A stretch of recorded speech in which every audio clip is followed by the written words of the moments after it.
တိတ်တော်တဲ့မိန်းမတိုင်းဟာအရှုံးကိုအပြုံးနဲ့သိမ့်ပါတယ်တိတ်တော်တဲ့မိန်းမတိုင်းဟာသူမရဲ့လှပမှုကိုကျင့်တရားနဲ့ထိမ့်သိမ့်တယ်တိတ်တော်တဲ့မိန်းမတိုင်းဟာ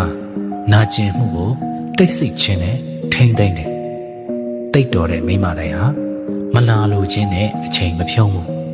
ကိုယ်အစွမ်းအစကိုပဲတိုးတက်အောင်ချိန်ဆနေတတ်တယ်တိတ်တော်တဲ့မိန်းမတိုင်းဟာကိစ္စရတိုင်းကိုမြန်ဖို့ထက်မှန်ဖို့ကိုပဲအာရုံစိုက်ကြတယ်။တိတ်တော်တဲ့မိန်းမတိုင်းဟာဝမ်းနည်းစရာအတိတ်ကိုဒိုင်ယာရီထဲမှာပဲတင်ထားတတ်ကြတယ်။တတိယမှပြန်ဖတ်ပြီးပြုံးတတ်ကြတယ်။ပျော်စရာအနာဂတ်ကိုလည်းနေ့တိုင်းဖန်တီးယူနေတတ်တယ်။တိတ်တော်တဲ့မိန်းမတိုင်းဟာသွေးထွက်မှထက်